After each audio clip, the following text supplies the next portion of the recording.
Servus, Glück auf und herzlich willkommen zu einem weiteren Ich beantworte eure Kommentare Video. Ja Leute, diesmal zum Spiel gegen den SSV Ulm in der ersten DFB-Pokalrunde. 4:0 gewonnen, von daher gehe ich davon aus, dass die Kommentare eher positiv sind, wa?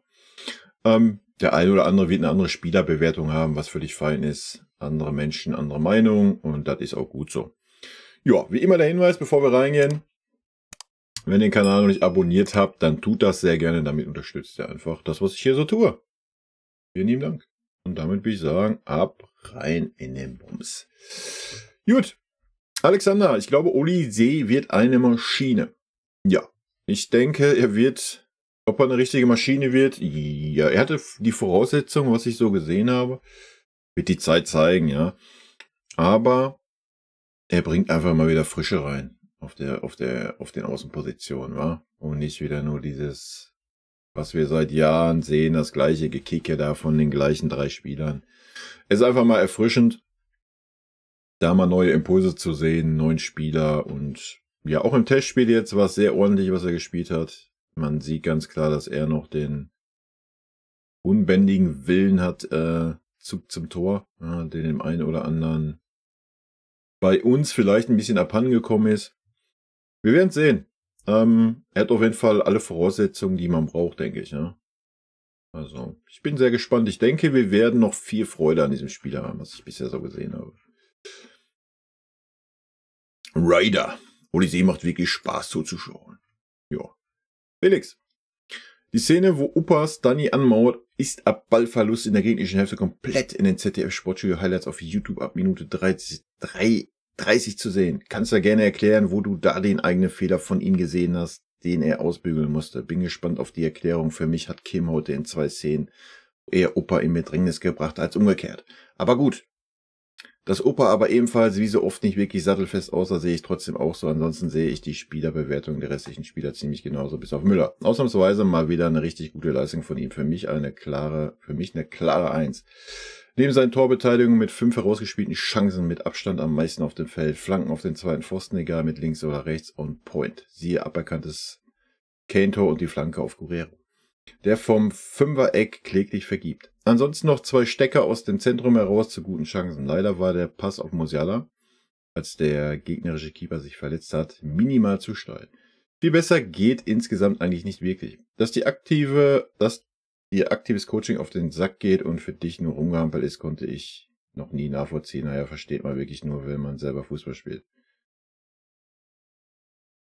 Alto Belli, dass du eine andere Meinung hast, ist für mich völlig fein.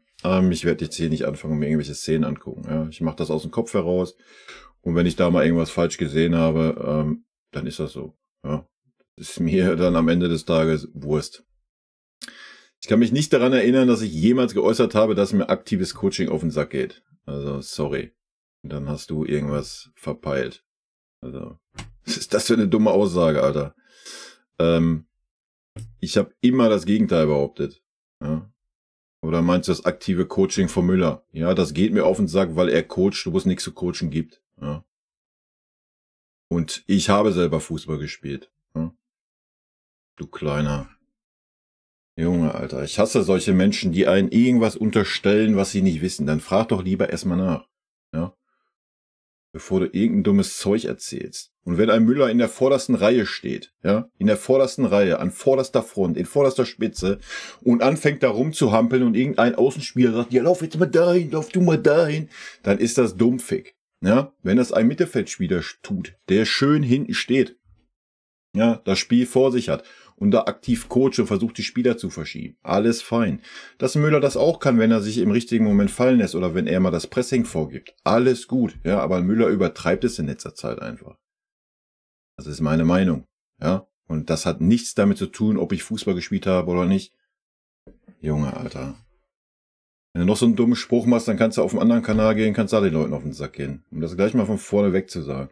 Immer dieses dumme, wenn man keinerlei Argumente hat, dann kommt immer das Argument, ja, das weiß man aber wahrscheinlich nur, wenn man selber Fußball gespielt hat. Du hast ja noch nie Fußball gespielt. Du weißt ja gar nicht, dass der Ball rund ist.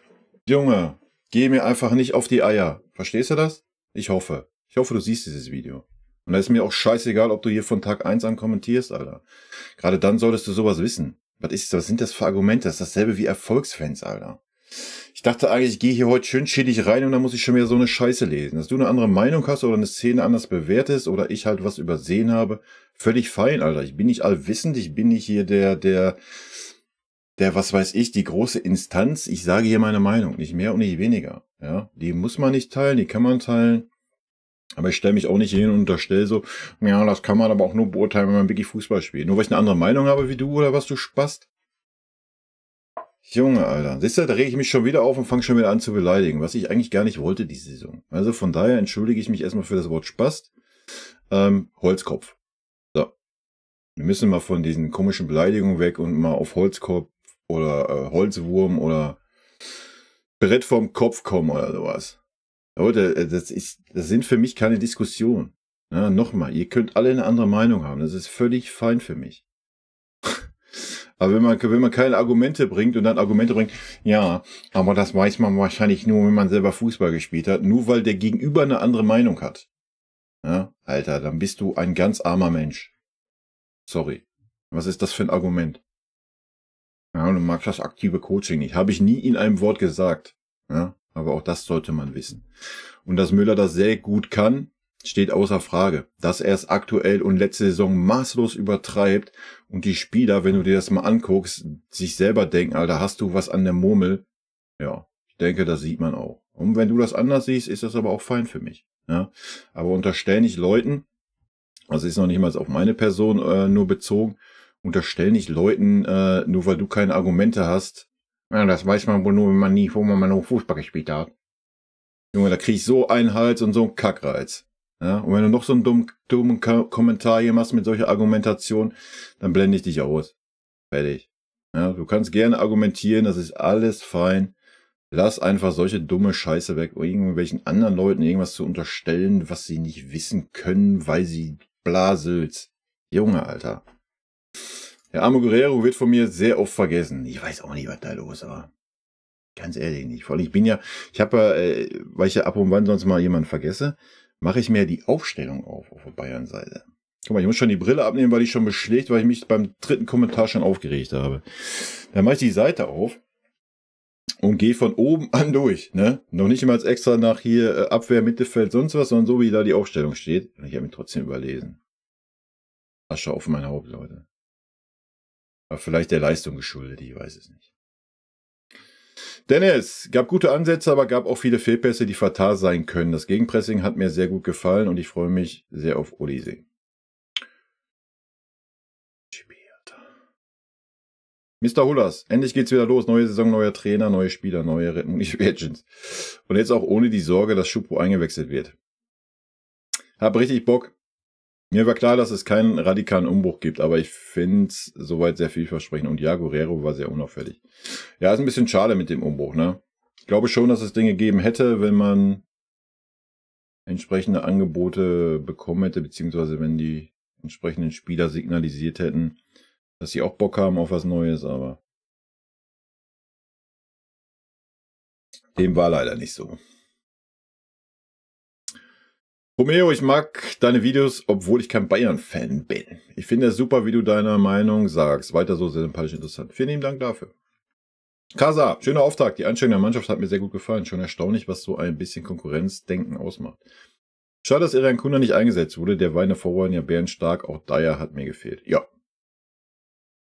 Apropos Konkurrenz. Mir war völlig entgangen, dass man Saragossa für ein Jahr nach Osasuna verliehen hat. Ist mir aufgefallen, als ich sah, dass Olise mit der 17 aufgelaufen ist. Schön zu sehen, dass es in der offensiven Zentrale alles sehr flexibel ist und es wohl auf eine alleinige 6 hinausläuft. Im Prinzip ein 4-1-4-1.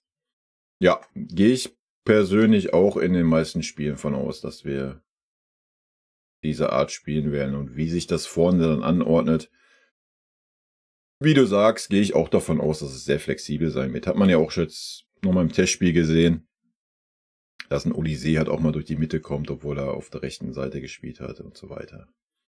Aber das Wichtigste wird sein, dass jeder mit Vollgas in alle Richtungen mitarbeitet. Bin gespannt, wie sich Sané einfügen wird, denn ich glaube nicht, dass sich Kompanie das gelangweilte Herumtraben lange anschauen wird. Ja, das glaube ich halt auch nicht. Stani hat mir gut gefallen, Pavlo hat seine Sache stabil gemacht, Guerrero immer zu sehen und Kimmich war richtig heiß. Ich denke, wenn sich Kimmich auf der 8 festspielt, dann wird es Pavlo schwer haben. Denn auf der 6 wird Palhinha wohl die Nase vorn haben. Tell gibt sowieso immer alles, wenn auch nicht sonderlich erfolgreich. Da muss er sich definitiv steigern und Müller bekommt wohl auf seine alten Tage nochmal einen Energieschub.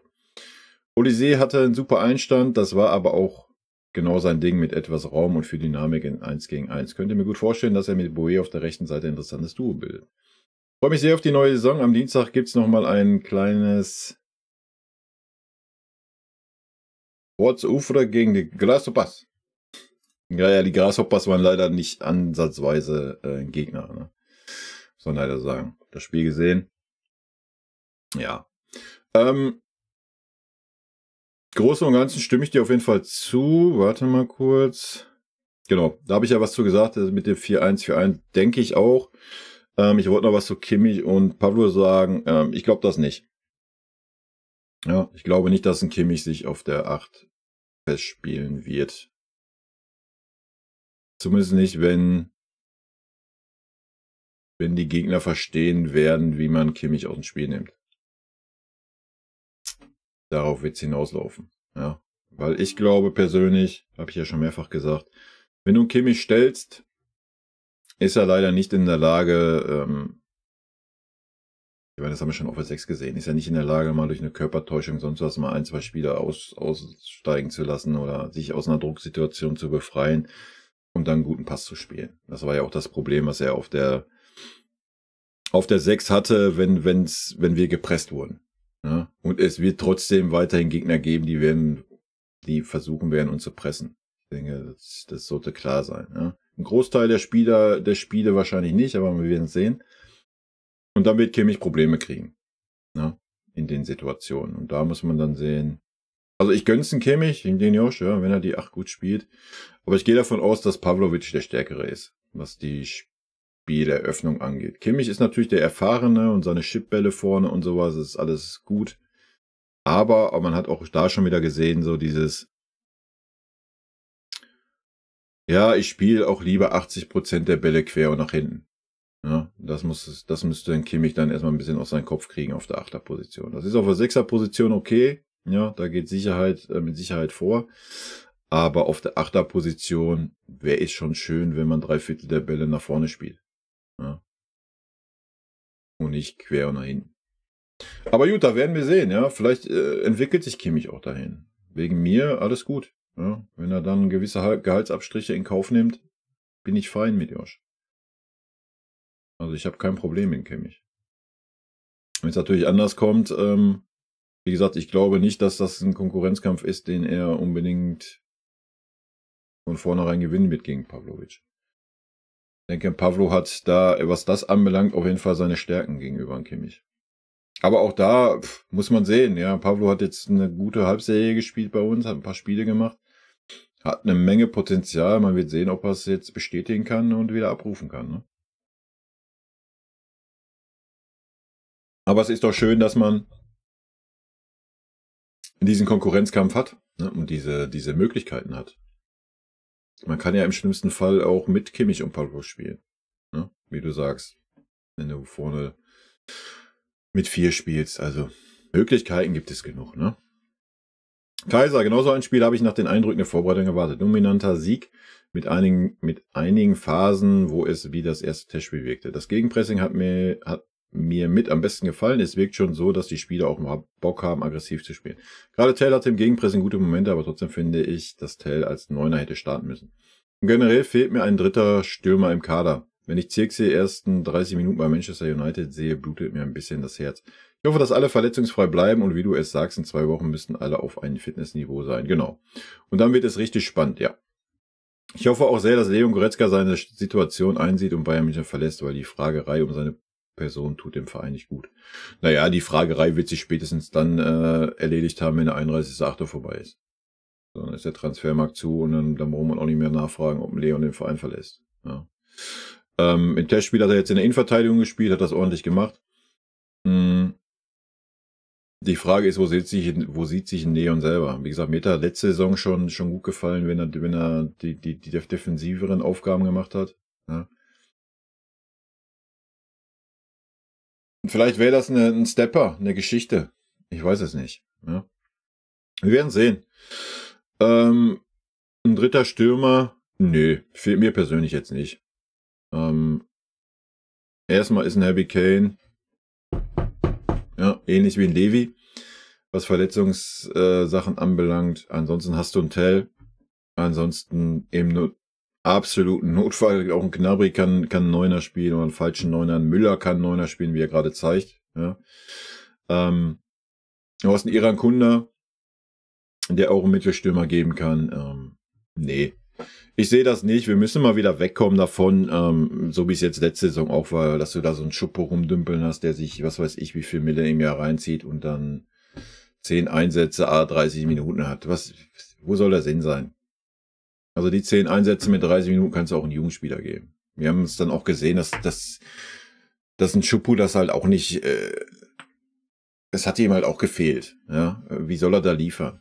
Also, nee, wir müssen davon wegkommen. Meine Meinung. Ja.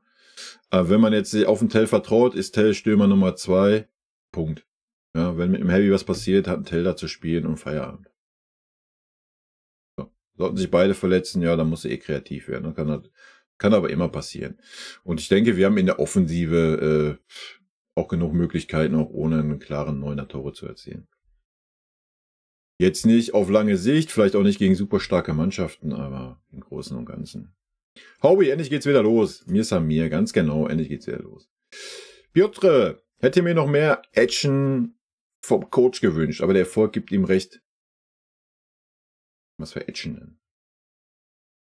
Chico, das Pavlo-Foto ist einfach mega sympathisch. Der da. Ich bin da deiner Meinung bezüglich Fonsi nach den Aktionen jetzt immer noch keinen klaren Standpunkt aufzuzeigen, um einfach mal für alle Klarheit zu schaffen, ist einfach nur noch nervtötend und unnötig. Noch dazu, ob er spielt oder nicht, einen wirklichen Leistungsunterschied gibt es zurzeit nicht. Nö.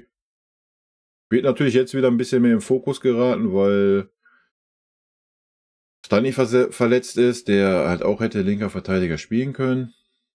Aber, wie gesagt, für mich, da gehören jetzt klare Kante, entweder Vertrag verlängern, ansonsten Tribüne, Feierabend. Ja. Dass man das vielleicht nicht unbedingt mit einem Kimmich und einem Sané macht, wo ich das aber trotzdem ähnlich machen würde. Verständlich, ja, aber mit so einem jungen Spieler, der durch unseren Verein jetzt dahin gekommen ist, wo er ist, vom Standing her. Alto Belli. Ja, wer dann so ein Verhalten an den Tag legt, ja, wie gesagt, Tribüne, Feierabend. Kann er nächstes Jahr umsonst nach Real Madrid gehen ohne Spielpraxis. Alles gut.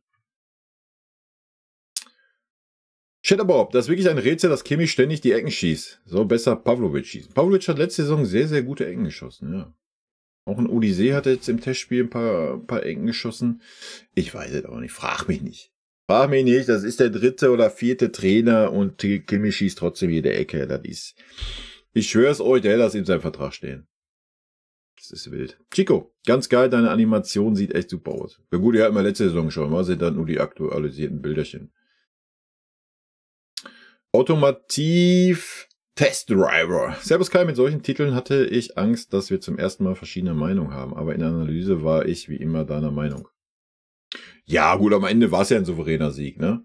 Also, kann man ja nicht anders sagen. Da kann man auch das Negative mehr rausstreichen, aber Leute, wir haben 14-0 gewonnen, auswärts. Beim Zweitligisten, auch wenn es ein neuer Zweitligist ist, im DFB-Pokal, in der ersten Runde. Und das völlig ungefährdet. Also es ist am Ende ein souveräner Sieg. Betsy, moin, vielen Dank für deine immer interessanten Einschätzungen. Beste Grüße. Sehr gerne. Cluster, sehr gut analysiert. Zu Davis genau meiner Meinung, der würde bei mir nicht mehr spielen. Ja. True. Petra, herzlichen Glückwunsch, Kai, zum verdienten Sieg und Einzug in die zweite Runde. Das sah ja schon ganz anders aus als letzte Saison. Also so keine Kunst, ne? Jeder Spieler hat sich reingeworfen. Es ist wirklich ein Hammerkader. Wenn die letzten kleinen Unsicherheiten ausgebügelt sind, könnt ihr wieder an alte Zeiten anknüpfen. Aber auch Hut ab vor Ulm, die haben versucht, nach ihren Möglichkeiten auch mitzuspielen. Haben auch super gekämpft, um ihren Fans auch was zu bieten. War ein tolles Spiel. Ja, aber das muss ja auch so sein. Ja? Dass wir natürlich den Zahn ein bisschen gezogen haben mit dem Doppelschlag nach 15 Minuten, ist auch klar. Wir werden sehen, wo der Kader hingeht. Wie gesagt, interessant wird es werden, wenn die ersten Problemchen kommen. Ne? oder die Vorbereitungsphase jetzt mal vorbei ist, dass sich jetzt jeder reinwirft, jeder 130% gibt, ist ja normal. Neuer Trainer und so weiter, da sind erstmal alle heiß. Lass mal 2 Monate ins Land gehen, wenn dann der alte Trott reinkommt bei dem einen oder anderen Spieler. Ja, und wenn der ein oder andere Spieler, namhafte Spieler, auch mal draußen sitzt und da einfach mal ein junger Jaus spielt, weil der gerade bessere Form hat. So, dann wird es interessant werden, wie es ist. Ob es wirklich ein Team ist, das jeder akzeptiert und dann wieder sich pushen lässt, ja. Oder ob dann wieder so, ich latsch mal zum Uli, ich beschwer mich mal, ob das wieder in die Kerbe geht. Und wie dann die Verantwortlichen reagieren werden. Jo. Das ist so der entscheidende Faktor, den ich sehe, ob das eine gute Saison wird oder nicht so eine gute Saison. Wenn Kompanie es hinkriegt, den ganzen Kader mitzunehmen, ähnlich wie es ein Alonso tut, ja, dass die Spieler es auch akzeptieren, wenn sie halt mal draußen sitzen und sie sich die Selbsteinschätzung haben, dass der andere jetzt vielleicht gerade einen Tacken besser ist. Ja, dann kann da was entstehen, definitiv. Ich weiß nicht, ob der ein oder andere Alteingesessene das noch kann. Aber ja, Kompanie scheint ja gerade den einen oder anderen da ein bisschen aufzuwecken. Die Baumis. So, keine Sekunde geguckt, Daumen hoch, Kommi rein, 0,01, solider und guter Beginn in die Saison. Aber will einfach mal meine Noten ohne deine zu hören niederschreiben. Das ist sehr schön, das freut mich, das ist immer interessant. Neuer 3, nie geprüft, daher klar, immer eine 3, armer Torwart. Stanisic 3, geiler Schippelauf, Kimi, leider auch teilweise stampig im Kurzpass, aber ja, eher IV als RV. Kim 3,5, sein bester Pass, seit er hier auf Gnabry sonst sehr ungestüm und fehlerhaft. Upa 2,5, Top-Leistung, nicht aber sehr stark, gefällt wie bei Frankreich als linker Innenverteidiger. Guerrero 4,5, heute nicht auf dem Platz, lief komplett am Spiel vorbei. Pavlovic Schwier war heute sehr unaufmerksam und sehr einfache Ballverluste. Kimmich 2, sein bestes Spiel seit 2 Jahren bei Bayern im Mittelfeld. Tut mir weh, ist aber so. Wieso tut dir das weh? Ist doch völlig okay, wenn Kimmich endlich mal vernünftige Leistung bringt, ist doch alles gut. Gnabry 3,5, stets bemüht, aber wenig Zählbares, aber weiter so arbeiten. Musiala 4, nie im Rhythmus, da fehlt Fitness und die Geschmeidigkeit, kommt aber. Müller 1,5, naja, ist halt so. Zell 4,5, bitte nicht so viel Kopf, mehr Herz, er kann es. Ja, die Tendenz geht ja in die richtige Richtung oder in die gleiche Richtung wie bei mir. Abgesehen von Kim und Upa. Da haben wir vertauschte Meinung, was völlig fein ist. Aber im Großen und Ganzen geht's ja so in meine Richtung auch. Aber es ist immer schön, eure Meinung zu lesen, ohne dass ihr meine gehört habt. Das finde ich immer sehr interessant, weil man sich ja schon beeinflussen lässt, ne? Wenn man irgendwie andere Meinungen hört. Das ist ja völlig normal. Es tut weh, aber heute war es die Garde, die ich eigentlich nicht mehr so in der Top 11 sehe, die das Spiel gewann. Odyssee wird uns viel Spaß machen. Hoffe, Coman bleibt und Kane bleibt beständiger Torschütze.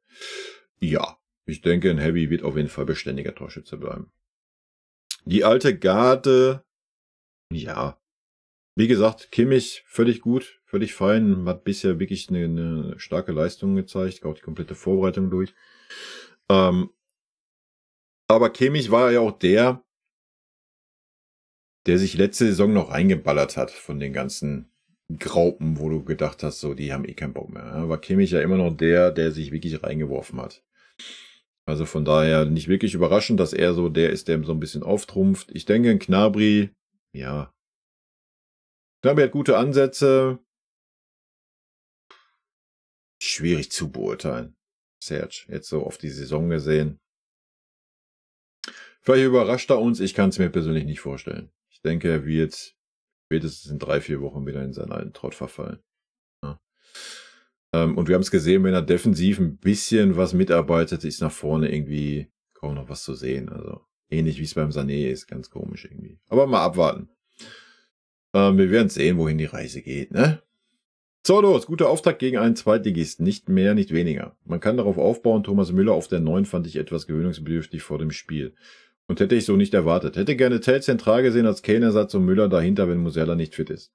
Thomas hat das aber überragend gut gemacht. Kimmich kritisiere ich eigentlich ganz gerne, allerdings scheint er sich in der offensivere 6er-8er-Position wohlzufühlen. Pavlo sehe ich eher nicht in der Stammelf in der Saison, sondern eher als der Einwechselspieler für Palhinha oder Kimmich. wenn einer nicht spielen kann oder eine Pause braucht. Er wird aber auf seine Einsätze kommen, meine Stammelf diese Saison, wenn alle fit sind. Naja, du hast auch noch einen Conny Leimer vergessen, wa? Neuer Stanley, Kim, Opa, Davis. Palinja, Kimmich, Musiala, Olise, Sané, Kane. Jo. Kann man so machen, muss man aber nicht. Autoliebe. Gehe völlig mit deiner Bewertung. Irgendwie habe ich das Gefühl, dass die arrivierten Spieler merken, dass sie unter Kompanie Gas geben müssen und niemand gesetzt ist. Nur weil er eine Vereinslegende ist. Das hat mir ein bisschen bei Musiala und Tell gefehlt. Leider sehe ich bei Coman und Gnabry keine Entwicklung in den letzten Jahren. Ja, ich auch nicht. Fühlt sich an, als ob deren Zeit irgendwie abgelaufen ist, ja. Davis ist bei mir unten durch, da bin ich leider auch nicht sehr objektiv, der nervt mich einfach. Ja, ist bei mir auch so. Ich werde es natürlich versuchen, wenn er spielt, das wegzuschieben, ja. Ähnlich wie ich es bei dem einen oder anderen letzte Saison auch getan habe. Aber ja, ich muss ihn auch nicht mehr sehen. Zur Kompanie, man erkennt endlich ein System meiner Ansicht nach, was ich unter Tuchel nicht gesehen habe das letzte Jahr. Ja. Wir spielen flexibel und bilden über das gesamte Feld Dreiecke, so dass jeder anspielbar ist. Gefällt mir richtig gut bis jetzt. Denke, Kompanie hat auch Musiala länger spielen lassen, um einfach den Fitnesszustand auf ein gewisses Level zu bringen. Ja, ich hoffe es, dass das der Grund war. Aber das werden wir in den kommenden Wochen sehen, wa? Ja, interessant wird halt zu sehen sein, wie wir dann gegen diese tiefstehenden Gegner agieren werden, die auf einem höheren Niveau sind. Das werden wir jetzt in den kommenden Wochen in der Bundesliga sehen, denke ich. Ich gebe dir trotzdem mal ein Herz auch für dein Rafa-Fragezeichen-Ding. X, Kais Lieblingsspieler noch nicht überzeugend, aber die Saison ist ja noch gar nicht richtig losgegangen. Klar ist sie richtig losgegangen. Die Pokal erste Runde. Was ist los? Wild, oder?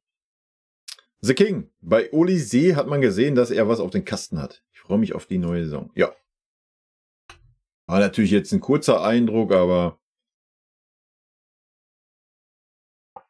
ich denke auch, dass wir die Saison noch viel Freude an ihm haben werden. Fixie Goodman. Bayern hat echt stark gespielt im Vergleich zu Tuchel-Zeiten.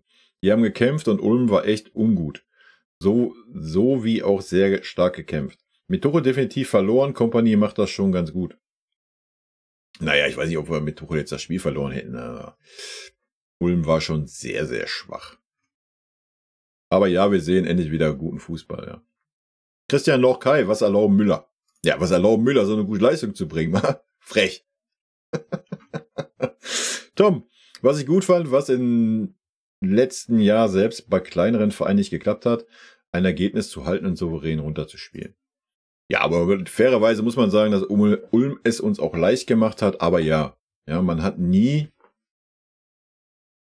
wo es nur 2-0 stand, ein Tor hätte nochmal Feuer reinbringen können, aber man hat nie dieses Fickrige gehabt wie letzte Saison, wo du gedacht hast, ach du, jetzt kriegst du gleich ein und dann geht das wieder in die ganz andere Richtung, so, ne?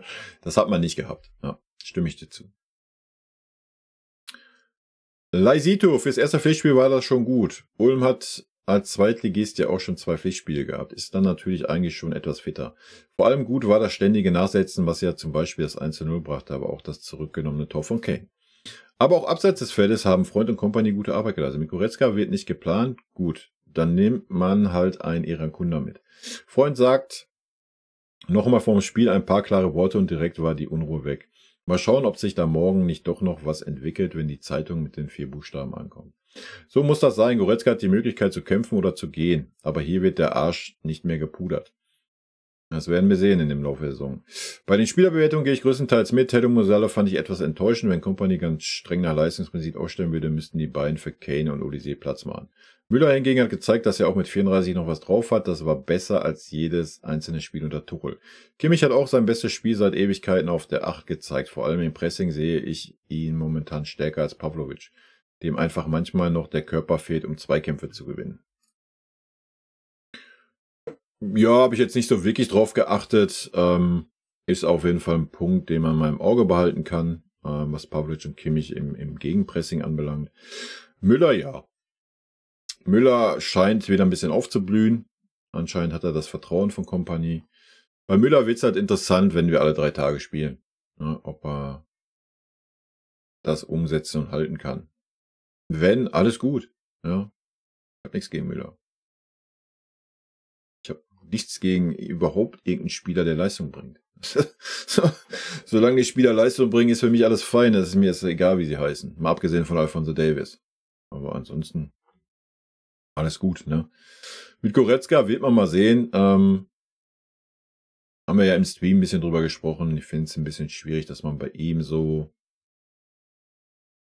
klare Kante zeigt, bei dem einen oder anderen, vor allen Dingen bei Davies nicht. Und Goretzka hat Leistung gezeigt. Goretzka hat ein Vorbereitungsspiel gemacht und hat ein Tor geschossen. Also es war nicht so, dass er da keine Leistung gezeigt hat. Ne?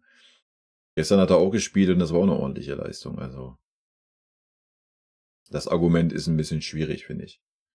Aber gut, wir werden sehen, wie es da weitergeht. Maximilian, danke für die gute Analyse. Sehr gerne. Franz, jeder hat da sicher bei einigen Spielern eine andere Meinung. Ja, na klar. Ist doch völlig fein und völlig gut so. Die Krönung des Schwachsinns war aber die Bewertung für Müller. Ihre Worte waren Müller mit einer 1A Leistung, Note 2, da komme ich nicht mehr mit. Ja, musst du auch nicht. Ist doch völlig fein. Dingsbums, Tell hat mir nicht so gefallen als Flügel. Finde, da sollten sie einen Coman-Ersatz holen. Wild. Wir haben doch genug andere Spieler als ein Coman. Du hast einen Gnabry, Olise, Sané, du hast einen Bidovic, du hättest sogar einen Ibrahimovic, du hättest einen Aznu, der auch im Mittelfeld spielen kann. Also, wild. Schellerbob, sehr guter Arbeitssieg. Klick-Klack, es reicht zwar gegen Ulm, aber in der Bundesliga wird es hart mit der Mannschaft. Der Umbruch hat nicht stattgefunden. Leistungsverweigerung, wo man auch hinschaut. wo war denn? Okay, wild. Ich gehe ja mit, dass ein Umbruch schön gewesen wäre, ja, 100%. Aber wo war denn da jetzt bitte Leistungsverweigerung? Also, nee. Ob sie in der Bundesliga reichen wird oder nicht, werden die kommenden Wochen zeigen. Ne? Christian Loch, für das erste Spiel okay und man sieht die neue alte Spielweise. Vertikal und nicht horizontal Tuchel.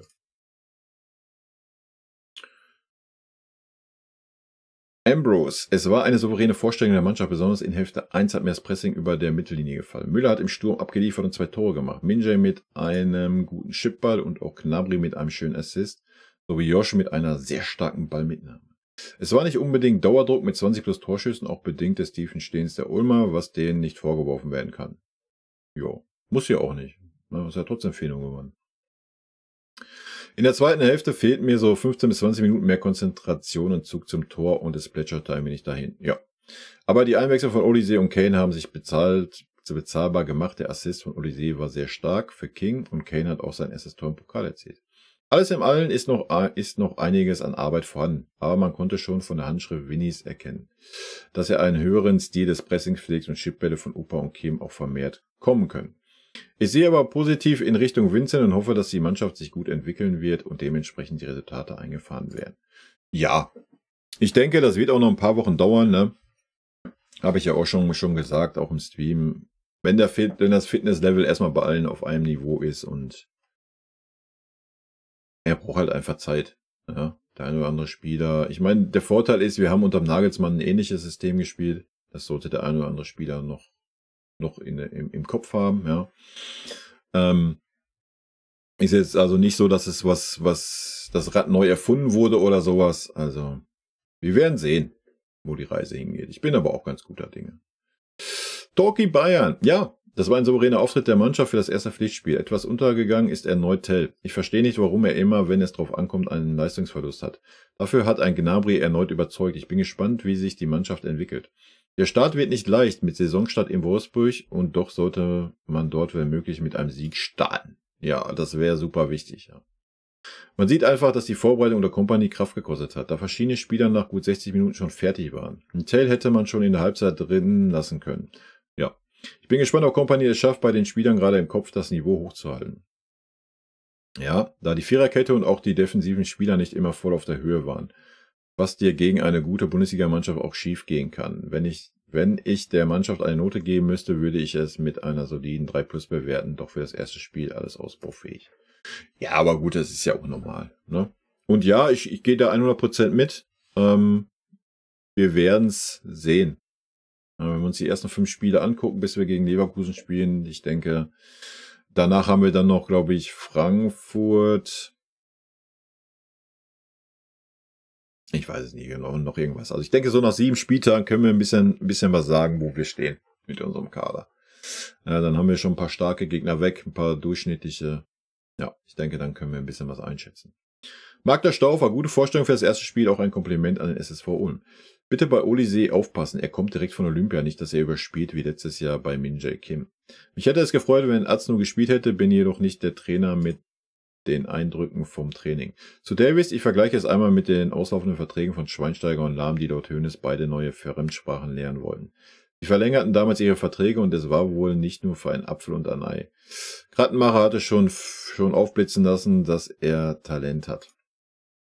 Azno hat ein sehr starkes Freundschaftsspiel jetzt gemacht gegen die Grasshoppers. Also war der auffälligste Spieler aus meiner Sicht.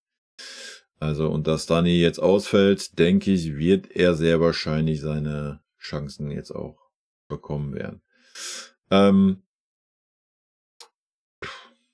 Zu Davis sage ich nichts mehr. Bin ich durch mit dem Thema. Gerard Berger.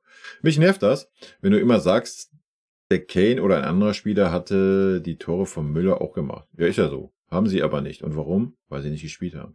Weil der eine nicht auf dem Platz war und der zweite nicht die Nase hat, da zu stehen, wo man stehen muss, wenn man ein Tor machen will.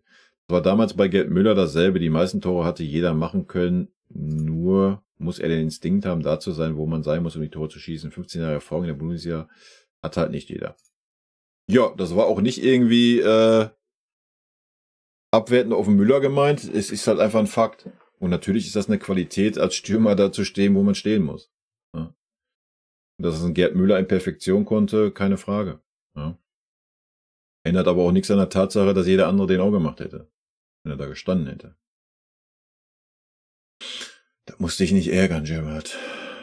Stefans. Du, so richtig gefällt mir das noch nicht. Ob das was wird? Umbruch sieht anders aus. Du noch alles nachträglich zum Geburtstag. Ja, vielen lieben Dank erstmal. Ja, aber man hat gezwungenermaßen, um das vielleicht nochmal rund zu machen, da werden ja bestimmt noch mehr Kommentare in die Richtung kommen, ich werde da nochmal was zu sagen. Man hat natürlich nicht die Chance bekommen, den Umbruch zu machen. Aus mehreren Gründen. Uli seine Reingrätscherei da, von wegen Transferstopp. Sonst hätten wir wahrscheinlich vielleicht noch ein Doué geholt oder sonst noch wen, ja. Und hätten damit noch mehr Druck aufgebaut auf die Spieler, die da sind, dass sie doch überlegen zu gehen, weil noch mehr Konkurrenz da ist. Das hat der Sache nicht gut getan, ja, dass ein Uli da reingegrätscht hat und ein Eber quasi die Handlungsfähigkeit genommen hat und ein Freund. Das muss man ganz klar sagen. Und der andere Fakt, ganz klar, dass die Spieler sich, ja, anscheinend nochmal beweisen wollen. Es ist, wie ich schon sagte, traurig, wenn jetzt Spieler, also auf der einen Seite traurig, wenn Spieler jetzt nach 2 Jahren oder 2,5 Jahren Arbeitsverweigerung wieder die Kurve kriegen, weil ein Trainer da ist, der sagt, ihr spielt nicht, wenn ihr keine Leistung bringt. Auf der anderen Seite, ja, sollen wir sie dann jetzt kritisieren, weil sie jetzt Leistung bringen? Ist halt auch schwierig, ne? Von daher, ja, ich hätte mir auch einen größeren Umbruch gewünscht. Definitiv. Oder was heißt einen größeren Umbruch? Wie du sagst, es ist kein Umbruch. Ja, 3 Spielerverpflichtungen, 2 Abgänge, die dann auch noch Abgänge sind, wo man nicht mit gerechnet hätte unbedingt. Mal abgesehen von also Mats Raui hätte man schon rechnen können, aber die Luft nicht. Wir werden sehen. Ich habe es ja gesagt, es wird interessant. Klar, jetzt am Anfang geben alle Gas, wollen alle zeigen, jo, ich bin's und bla und Sülz. Interessant wird sein, wie die Spieler sich verhalten, wenn sie nicht spielen. Und es werden Spieler nicht spielen, weil einfach Konkurrenz da ist. Ja, nehmen die Außenposition allein. Ich denke, Oliseh mit dem Leistungsniveau, was man bisher gesehen hat, wird er schon sehr wahrscheinlich sehr häufig spielen. Dann hast du Koeman, Gnabry, Sané für eine Position. Ja. Oder vielleicht spielt auch gar keiner, wenn dann Musiala spielt. Also, ne? Das will man sehen, wie es dann ausschaut. Ja. Und dann wird man sehen, ob es sinniger gewesen wäre, einen anderen Kurs zu fahren. Aber gut, das kann nur die Zeit zeigen. Ich bin gespannt. Martin, Kai, es ist noch viel Luft nach oben. Die Spieler müssen noch hart arbeiten. Es war gut, aber noch nicht perfekt. Naja, wenn wir sehen, wie es letzte Saison war, dann war es schon sehr, sehr gut, oder? Muss man ja fairerweise auch mal sagen. Dass im ersten Spiel natürlich noch Luft nach oben ist doch auch völlig klar, Leute. Höchel, ein Müh Spielfreude gegen FC Mutlos. Naja, ich denke, es war mehr wie ein Müh. Bazi Masi, erster Pflichtspiel souverän, aber mal abwarten, es war eben nur Ulm. Trotz allem 4:0 zum Start, geil, mir ist da mehr Grüße aus Malle. Ja, Grüße zurück nach Malle. Leute, lasst mich kurz einen Schluck trinken. Wie gesagt, ich brauche nur das Beispiel Saarbrücken sagen, oder? Mehr brauche ich eigentlich gar nicht sagen, um zu argumentieren. Du musst halt auch erstmal 4:0 so performen. Und das auch im ersten Pflichtspiel, wo der Gegner schon 2 Pflichtspiele hatte und so weiter. Das kann auch ganz anders in die Hose gehen. Also von daher. Natürlich, die Anfangsphase war auch wild, muss man sagen. Da waren wir nicht überzeugend. Der Doppelpack, der Doppelschlag hat uns auf jeden Fall in die richtige Richtung gebracht. Aber trotzdem, man muss das auch nicht schlechter reden, wie es war. Ne? Tja, warte nochmal. Vielleicht tut dem King der Olysee gut und es gibt wieder eine französische Zange. Ja, das hat man auch im Testspiel gesehen, dass die sich auf jeden Fall suchen. Die Frage ist, ob ein Coman dann so oft spielen wird. Sané, Gnabry, ich habe es ja gerade gesagt. Wir werden sehen, wohin die Reise geht. Florian, ja gut, gegen Ulm zu gewinnen ist ja auch Pflicht. Sie haben nicht tadellos gespielt, aber das langt gegen die Ulmer. Wenn es danach geht, müssen wir 98% der Spiele gewinnen. Pflicht. Ja?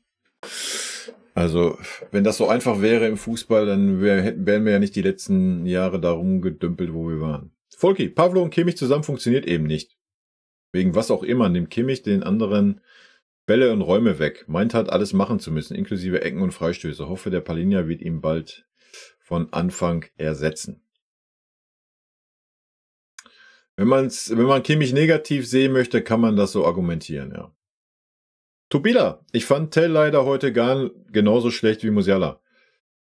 Sonst würde ich bei deinen Bewertungen mitgehen. Was ich dir aber ans Herz legen möchte, bitte lerne den Unterschied zwischen als und wie. Noch schlimmer ist, wenn du als wie sagst. Erinnert mich an Bastian Schweinsteiger. Tobila, damit musst du leider leben, ist mir nämlich scheißegal. Oder du guckst woanders zu, ist für mich auch völlig fein. Ne? Yannick, ich fand's grausam anzusehen. What the fuck? Was fandst du denn grausam anzusehen? Bist du Ulmer oder was? Dann kann ich das verstehen. Ja. Dann herzliches Beileid. Simon, von Tell und Musiala war ich auch sehr enttäuscht. Ich hoffe, da kommt zeitnah mehr, sonst sehe ich Tell leider wieder überwiegend auf der Bank die Saison. Ja, er hat ja jetzt im Testspiel, hat er ja dann noch eine Butze gemacht. Da war schon eine kleine Reaktion zu sehen, denke ich. Odyssee wird es ihm schwer machen. Ja, du kannst einen Tell nicht mit dem Odyssee gleichsetzen. Also da würde man den Tell, glaube ich, keinen Gefallen tun. Ich wünsche Tell, dass das diese Saison besser wird und er den Durchbruch schafft. Bin aber momentan skeptisch. Musiala wird zurück in seine starke Form finden, ganz sicher. Ja, Musiala, wie gesagt, der ist halt einfach noch nicht fit. Das passt schon. Und Tell, wir werden sehen, wo die Reise hingeht, ne? Dass er das Talent, die Möglichkeiten hat, den Willen hat, das Herz hat.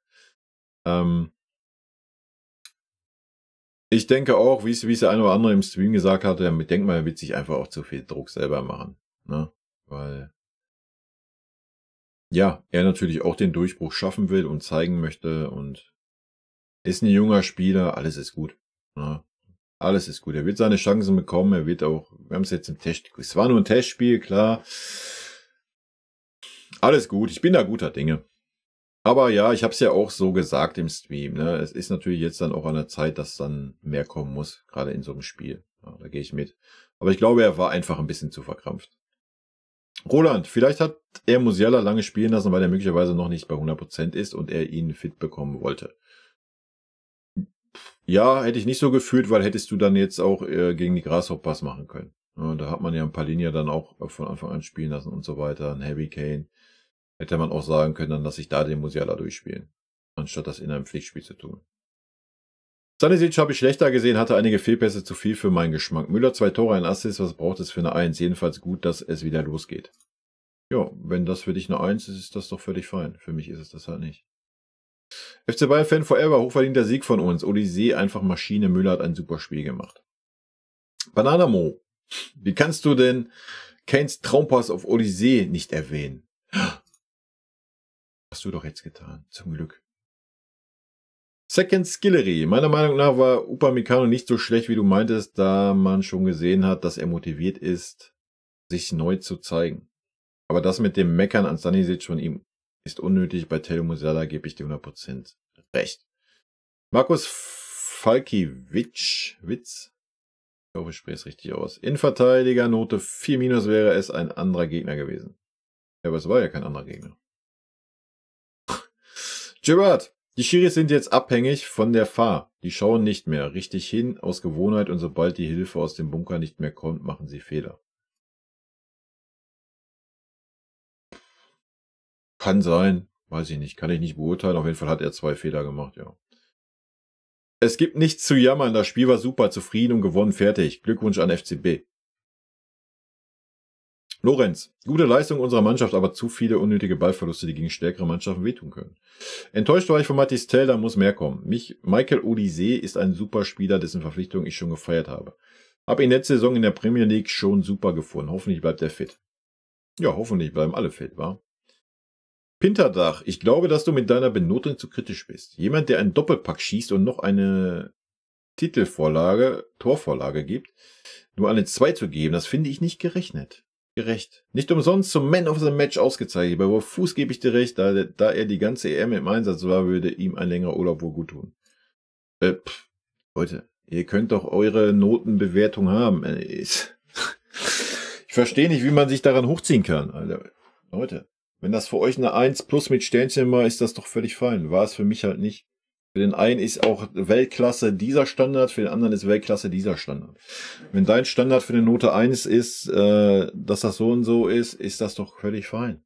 Leute. Und du musst doch auch nicht meine Benotung verstehen. Ich verstehe auch nicht jede Benotung, die ich in irgendeiner Zeitung lese. Alles ist gut. Ne? Solti, alles eigentlich ganz gut benotet, außer Pavlovic und Kim. Geh mal davon aus, dass es Lieblinge von dir sind und deshalb schaust du nicht genau auf sie. Pavlov hat einfach zu viele Fehlpässe sich geleistet und auch zu oft den Ball verloren. Zu Kim, schau dir noch mal den Mega-Bock an, wo er Vogelbild durch den Strafraum ehte. Und in dieser Szene hatte Upa nicht Stunny angemauert, sondern das ging an Kim, weil Kim nach innen zog und nicht sofort auf den Spieler draufging. Solch eine Leistung kannst du dir in der ersten Bundesliga oder Champions League nicht leisten. Quasi startest du dann jedes Spiel mit 0:2. Aha. Wenn die beiden so wie gestern weiter performen, dann sind die im Winter weg oder versauern auf der Bank. PS, das mit dem Bildchen ist super, so weiß man immer, über wen du gerade redest. Ja, völlig okay, wenn du das so siehst. Also. Es kann sein, dass ich das falsch interpretiert habe, möchte ich mich gar nicht von freisprechen mit dieser Szene. Müsste ich mir halt nochmal angucken, wo ich keine Zeit zu habe, aber wenn ich das so falsch gesehen habe, ist das sehr gut, dass du darauf hinweist. Christoph, wenn Kimmich und Müller die besten Bewertungen bekommen haben, wird die Saison wirklich interessant. Warten wir doch mal ab, was wirklich besser wird. Naja, ich denke, der Fußballstil ist ja schon besser. Und wenn Kimmich und Müller halt die beiden besten Spieler waren auf dem Feld, dann kriegen sie auch die beste Note. Wa? Mike, Musiala ist keine 10, er soll auf dem Flügel spielen, da würde er dasselbe erreichen und behindert nicht das Team, falls seine Leistung mal mies sein sollte. Ebenso profitiert er davon einer Passstation auf der 10, zum Beispiel Müller oder Odyssee. Weiß ich nicht. Ich sehe Musiala schon in der Mitte. Eigentlich sehe ich ihn schon in der Mitte.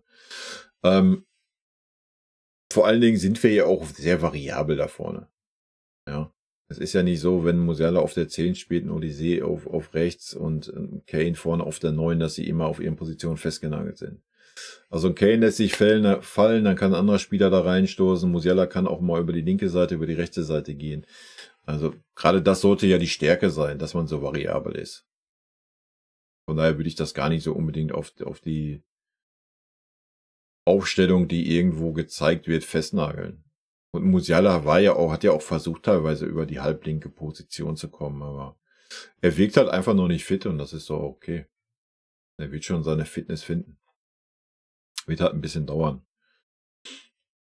Du kritisierst wieder dieses Coaching von Müller auf dem Platz, ob es bei der Mannschaft ankommt oder nicht, weißt du ja gar nicht. Das ist pure Spekulation, dass es die Spieler nervt, hat doch keiner gesagt. Ja, dann ist das auch pure Spekulation von dir, dass es alles so super ist, oder? Weißt du ja genauso wenig. Weißt du das, ob ein Taylor das so geil findet, wenn Müller ihm da irgendwelche Zeichen gibt, was er machen soll? Weißt du das? Weißt du das, ob ein Kompanie das so geil findet, wenn der Müller die Spieler da hin und her schiebt und Kompanie das eigentlich gar nicht will? Weißt du das? Weißt du genauso wenig, oder? So. Oder weißt du da mehr wie ich?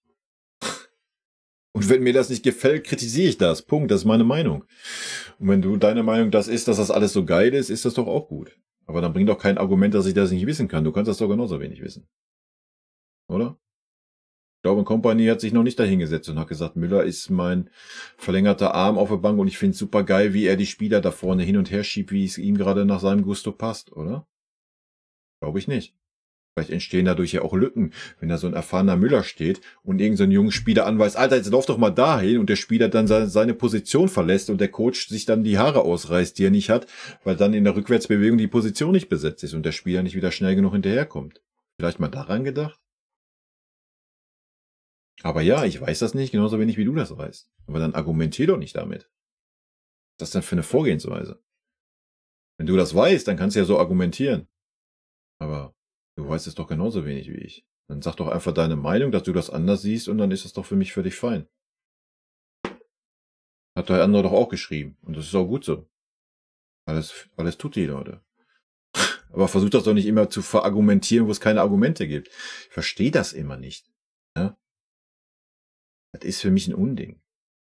Und ich werde demnächst diese Kommentare dann einfach ignorieren. Ich lese die vor und dann sage ich da nichts zu. Ja?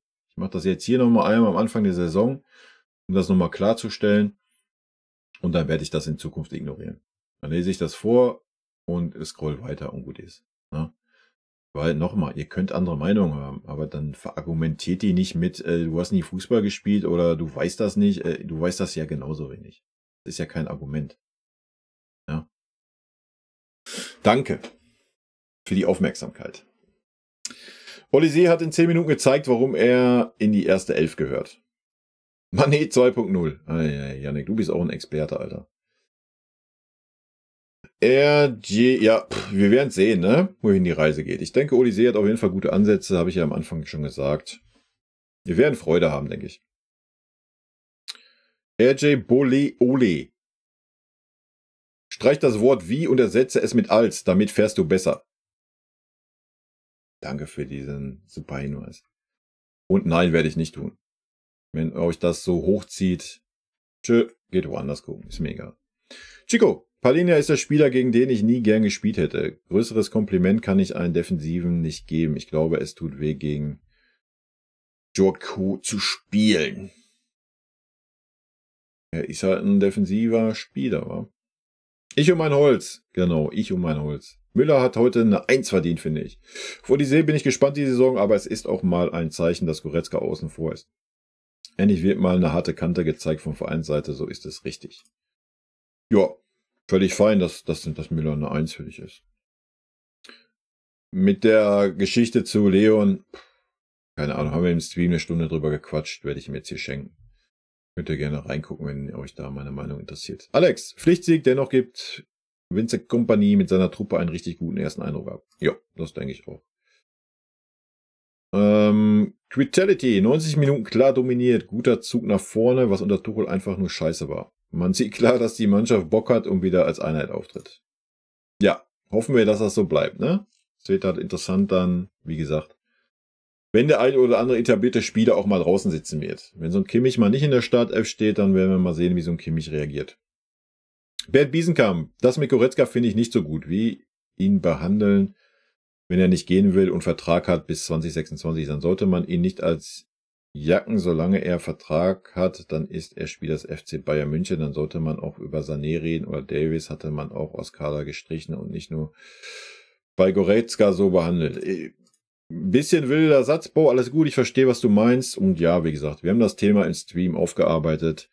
Ich stimme dir dazu, dass man bei Leon da jetzt irgendwie so einen harten Kurs fährt, das aber nicht bei den 3 Spielern, wo die Verträge auslaufen, verstehe ich persönlich auch nicht.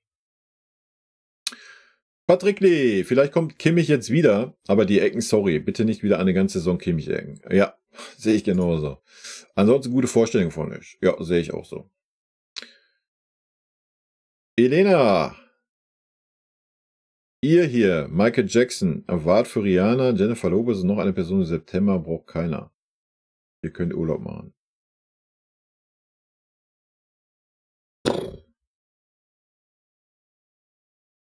Jessup, das mit dem Bildchen kannst du weglassen. Jeder weiß, wie die Typen aussehen. Halbzeit 2 konnte man vergessen. Ein bisschen Rumgegurke, halt keinen Bock mehr gehabt. Ulm war aber auch sehr schwach. Letztlich ein verdienter Sieg. Guck mal, da sind wir uns so einig. Tell Musi eher schwach. Odyssee wird hoffentlich die erhoffte Verstärkung. Ich glaube, der schießt auch gute Ecken. Palina wird sehr wichtig. Hoffentlich bleibt er gesund. Der hat richtig Bock auf Bayern. Rot, White, Grease, Sammy. Ja. Wie Simara sagt, dann guck dir die Bildchen halt nicht an. Ja. Ist doch nicht schlimm, wenn du deine eigenen Spieler von dem Verein, wo du Fan bist, nicht sehen kannst. Halt die Augen zu. Loli, zu dem Thema Ecken und Kimmich. Statistisch ist er mit seinen Ecken sehr gut unterwegs, was die Torausbeute angeht. Daher die Entscheidung für Kimmich. Optisch jedoch denke ich auch immer, naja. Ich gehe nicht wieder auf das Statistikthema drauf ein. Das kann man sehr gut an der Anzahl der Ecken mal abarbeiten. Aber das haben wir letzte Saison zur Genüge getan. Alles ist gut. Phileas Fogg, Algo, danke. Peter Waldbauer, deine Noten sind immer voll zutreffend. Noch bevor du sie aussprichst, weiß ich schon, was du gibst und das entspricht dann auch meiner Note. Mit Müller haben wir jetzt ein Problem. Einerseits soll er zu ermäßigten Bezügen 5 statt 20 Millionen zum Teilzeitspieler Auslaufmodell werden. Andererseits macht er im ersten Spiel die ersten beiden Buden und setzt somit Duftmarke für den weiteren Spielverlauf. Was machen wir bloß mit Müller? Wieso ist doch alles gut? Wenn er Leistung bringt, bringt er Leistung. Ja, für mich ist trotzdem Müller keine 20 Millionen mehr wert. Genau wie es ein Kimmich keine 20 Millionen Gehalt wert ist. Auch wenn Kimmich sehr, sehr gute Spiele bisher gemacht hat. Ja, das ändert daran nichts. Man muss jetzt nicht Müller auf 5 Millionen runterstufen, wenn er so performt, wie er performt. Und wenn er jedes Spiel spielen wird, das werden wir doch sehen. Das war Spiel 1. Ja. Wenn er das aber tut, alles gut. Dann ist das doch völlig gerechtfertigt. Es ist doch schön, wenn die Spieler wieder Leistung bringen, die vorher keine Leistung gebracht haben. Und da müssen wir doch wieder hin. Ja. Und dann ist doch alles fein.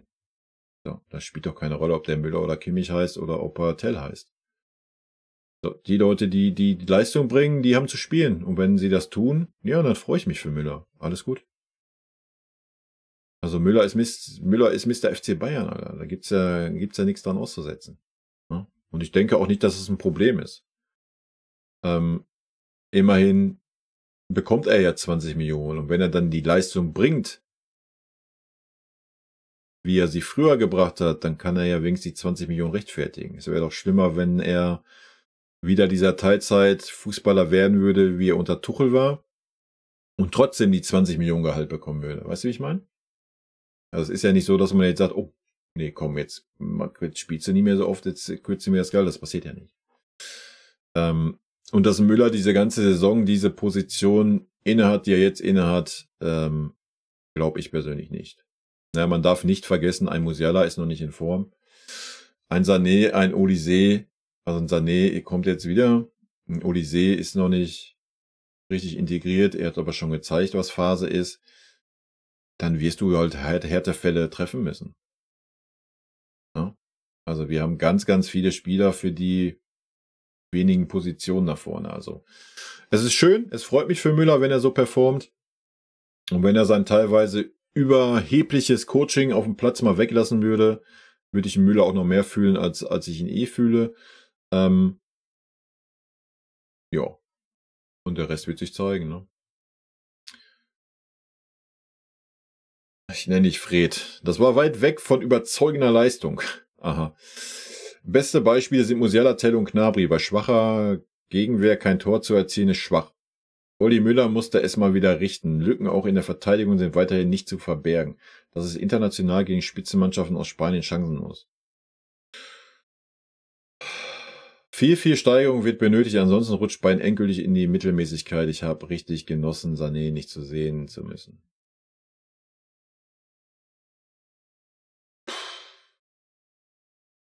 Ich überlege gerade im Kopf, ob ich was dazu sage oder nicht. Ich werde einen Satz dazu sagen. Erster Pflichtspiel in der Saison und das war nicht in einem K.O.-Spiel gegen Real Madrid, sondern in der ersten Runde im DFB-Pokal gegen SSV Ulm und es wurde 4:0 gewonnen.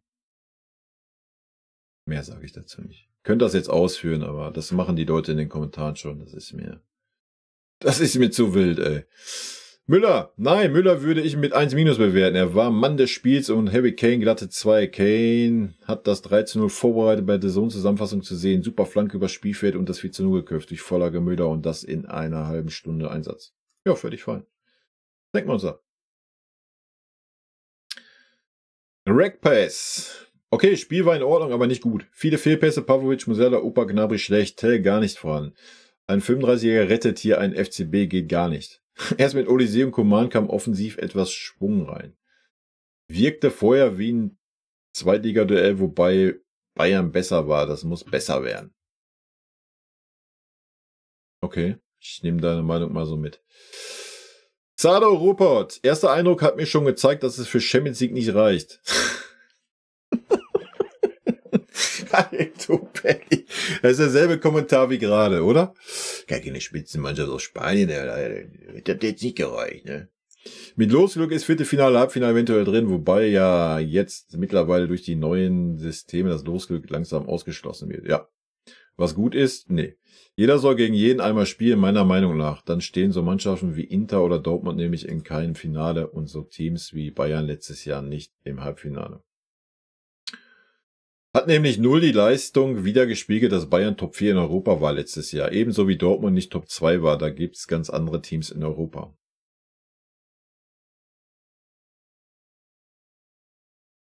Kompanys Aussage, dass es 30 Spiele sind bis Winter, zeigt mir, dass er auch schon weiß, was blüht.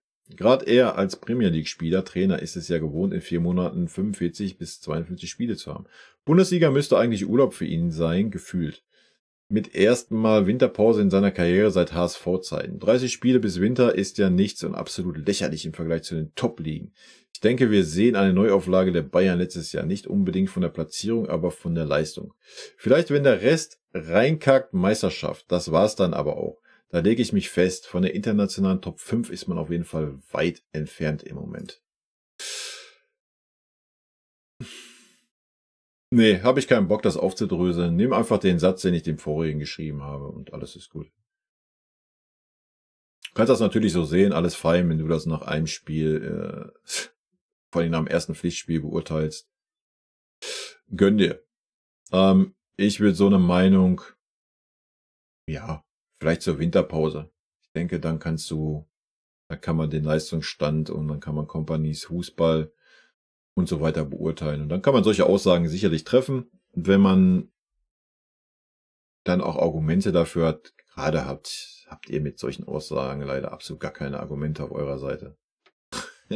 Das war die erste Runde im DFB-Pokal, das erste Pflichtspiel gegen Ulm, was 4:0 souverän gewonnen wurde. Von dem ein Spiel jetzt auf irgendeine Champions League oder sonst was zu schließen. Sorry, Alter, gehe ich persönlich nicht mit. Aber gut, jedem wie er meint. Zeifer, finde es schwierig, Davis so krass zu verurteilen. Wenn man sich anguckt, was andere Spieler bei den Bayern mit ähnlich schwachen Leistungen für Gehälter kassieren. Goretzka mit 17 Millionen pro Jahr kann ich schon verstehen, dass er bei einer Vertragserhöhung ein ähnliches Gehalt sehen möchte. Da hätte man als Verantwortlicher die Gehaltsstruktur im Gegensatz Gesamten anpassen müssen, indem man alle Spieler, die keine leistungsbezogene Gehaltskürzung hinnehmen wollen, rigoros aussortiert.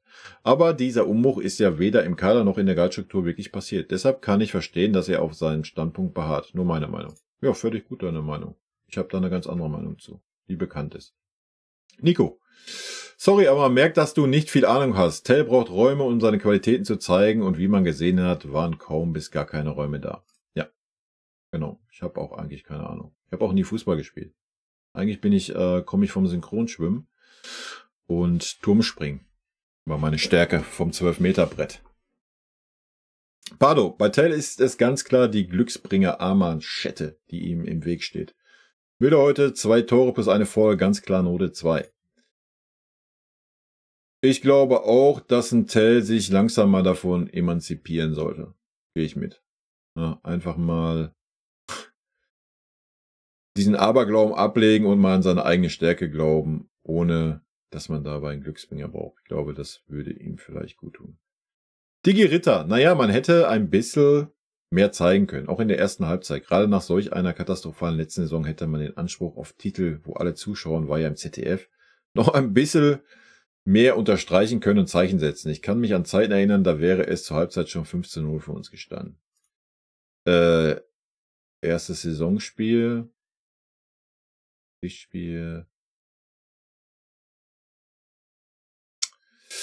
Dude, Joshua Kimmich eine 2- bei dem Spiel zu geben, grenzt ja schon an Blasphemie. Okay. Alicia. Aber jetzt immer Olise für Gnabry und Palhinha für Pavlo. Tell und Musiala schwach. Realist, könntest du bitte anstatt diesen albernen Glückruf künftig kurze schmerzlos Servus als Begrüßung sagen? Nein. Damit ist alles gesagt, oder? Sehr gut. Leute, ich bedanke mich für eure Kommentare. Ich werde es jetzt hier nochmal kurz und rund machen. Ich habe mich in der letzten Saison von so vielen Kommentaren schon triggern lassen. Habe das jetzt auch wieder hier getan am Anfang. Ich werde die vorlesen. Sind dann da so Scheinargumente drin oder Argumente, die keinerlei Argumente sind, werde ich den Kommentar übergehen und zum nächsten weiterspringen. Also wundert euch nicht, wenn ihr in Zukunft Kommentare hier nur vorgelesen bekommt und keine Meinung dazu. Ihr könnt, ich wiederhole mich dazu 1 Trillionsten Mal, natürlich jederzeit eine andere Meinung haben. Aber, ja, dann schreibt das doch auch da rein. Ist doch gut. Du kannst doch schreiben, meiner Meinung nach finde ich super gut, wie Müller das Coaching macht. Und deswegen finde ich Müller klasse oder was weiß ich. Aber bring mir doch kein Argument wie, du weißt doch gar nicht, wie das ist. Du kannst das doch nicht einfach behaupten, wie das ist. Ich finde das so und so. Ja, ist doch fein. Du kannst das doch so finden. Aber du musst doch kein Argument bringen, was kein Argument ist. Wenn du ein Argument hast, wie Company hat im Interview gesagt, er findet das super gut, wie Müller coacht. Deswegen finde ich das auch super gut. Dann hast du ein Argument auf deiner Seite. Dann kann man darüber diskutieren. Trotzdem ändert das da nichts an meiner Meinung, dass ich das schrecklich finde, wie Müller das macht. Warum, wieso, habe ich erklärt. Ja? Und Argumente wie, oh, du hast ja dann nie über Fußball gespielt, weil du das ja anders siehst wie ich. Nochmal ganz klar, dann verpiss dich hier von dem Kanal, Alter. Ja? Was das erste Video ist, ich lasse es mal durchgehen, an dem nächsten Video blende ich dich aus. Ja, das ist für mich keine Argumentation. Du kannst gerne argumentieren, du brauchst auch nicht argumentieren, du kannst einfach deine Meinung sagen, das ist für mich völlig fein. Aber ich stelle mich ja auch nicht hier, da setze mich ja nicht hier hin und sage, ihr müsst das genauso sehen wie ich und wenn nicht, dann habt ihr keine Ahnung vom Fußball, dann kommt ihr vom Synchronschwimmen, ihr habt nie selber Fußball gespielt oder sonst was. Ja, das sind einfach weder Trollkommentare oder du bist einfach komplett Banane im Kopf, was alles sein kann. Ich kenne dich nicht, möchte ich nicht beurteilen. Fakt ist, ich werde diese Kommentare in Zukunft nicht mehr kommentieren. Weil damit geht's mir besser, kostet mich weniger Nerven und ja, that's the way to go. In diesem Sinne, rot-weiße Grüße und Glück auf! Geht raus! Ja, vielen lieben Dank für euren Support hier, Leute. Haut rein, bis dann. Tschüssi! Vielen lieben Dank für euren Support hier auf dem Kanal und in diesem Sinne, gute Freunde kann niemand trennen.